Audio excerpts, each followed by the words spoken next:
বাড়িতে, আইলো আমার প্রাণ লো আবার আইলো মা বাড়িতে।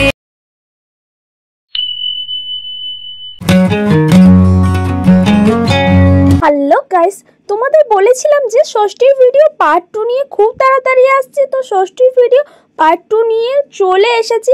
তো আগের দিন তোমরা দেখেছিলে যে আমরা হরিদেবপুরে সব ঠাকুর দেখা হয়ে গেছে, তারপরে আমরা নাকতলা যাচ্ছিলাম। তো ওখান থেকে দেখো অটো ধরে নাকতলায় আমরা যাচ্ছি, কারণ এখন কোনো বাস পাওয়া যাবে না, পুরো মাঝরাত হয়ে গেছে। তো চলো, দেখতেই পাচ্ছ অটো করে যাচ্ছি নাকতলা। দেখতেই পাচ্ছ মানে আমরা পুজোর সময় না আমাদের এনার্জি যেন আরো বেশি বেশি চলে আসে, ক্লান্ত মনেই হয় না, মানে এতই আমাদের ঠাকুর দেখার নেশা। এমনি সময় একটু হাঁটলে কি কষ্ট হয়ে যায়, আর পুজোর সময় সারা রাত জেগে ঠাকুর দেখা আলাদাই মজা। কারা কারা এরকম সারা রাত জেগে ঠাকুর দেখো কমেন্টে জানিও তো। আমাদের তো ভীষণ ভালো লাগে, আর এই 5টা দিন আমরা মনে হয় সারা রাত ধরে ঠাকুর দেখি, কিন্তু প্রতিদিন তো হয় না, যেদিন হয়ে যায় আর কি। তো ষষ্ঠীর দিনও সেরকম সারা রাতই হয়ে গেছিলো আর কি, প্রায় এখনো মাঝরাতের বেশি হয়ে গেছে। চলো, অলরেডি আমরা নাকতলায় চলে এসেছি, নাকতলা ঠাকুরটা দেখা যাক। তার আগে আমাকে দেখো তো আমি ঠিকঠাক আছি কিনা ষষ্ঠীর দিন। এই সাজে আমি চুলটা খুলে রেখেছিলাম, পরে চুলটা বেঁধে নিয়েছি। তো এই সাজে আমায় কেমন লাগছে অবশ্যই একটু কমেন্টে জানিয়ে দিও। দেখো চুলটা তো প্রথমে খুলে রেখেছিলাম, তারপরে যা গরম লাগছিল আর কি বলবো।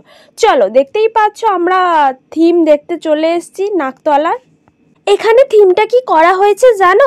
এই যে সুইগি বলো, জোম্যাটো বলো, আরও অনেক কিছুই আছে, ওখান থেকে যে ডেলিভারি দাদারা আমাদের খাবার দেয় তার উপরে ভিত্তি করে কিন্তু পুরো থিমটা করা হয়েছে নাকতলার।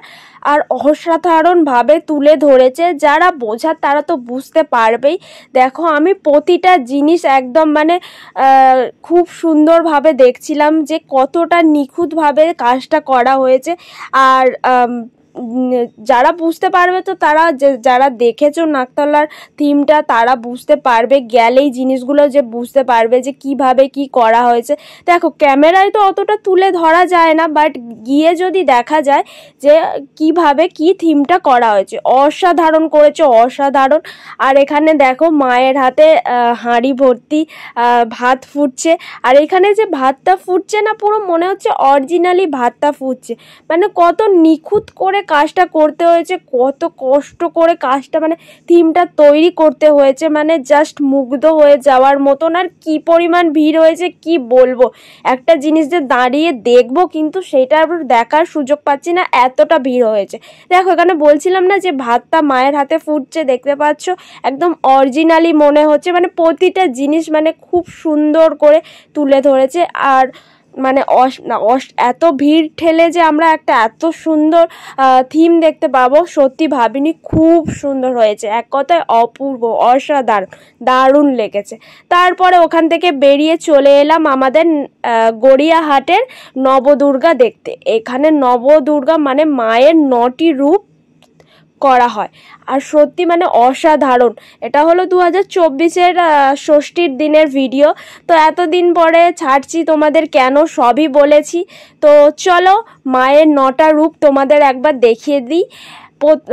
প্রথমেই দেখো এই একটা রূপ রয়েছে, প্রতিটা রূপের নামও দেওয়া রয়েছে, আর তোমাদের তো আলাদা করে বলার কিছু নেই, তোমরা দেখলেই বুঝতে পারবে যে আলাদা আলাদা রূপগুলো। আর অসাধারণ, মানে কি যে সৌন্দর্য লাগছে আর কি বলবো, মায়ের মুখগুলো জাস্ট অপূর্ব, মানে জাস্ট তাকিয়ে থাকার মতন হয়েছে, খুব সুন্দর করেছে, মানে এত সুন্দর কাজ করা হয়েছে না আর কি বলবো। তারপরে ওখান থেকে বেরিয়ে নবদুর্গা দেখে অসাধারণ, একদম মনটা ভরে গেল। দেখতেই পাচ্ছ 4 জনে একদম কাঁপা খেতে খেতে বাড়ির দিকে যাচ্ছি।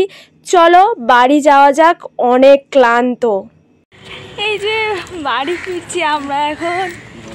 কটা বাজে এখন? 5টা বাজে। কাক ডাকছে, তার মধ্যে একটা দুর্ঘটনা ঘটে গেল, একটা অ্যাক্সিডেন্ট হয়ে গেল।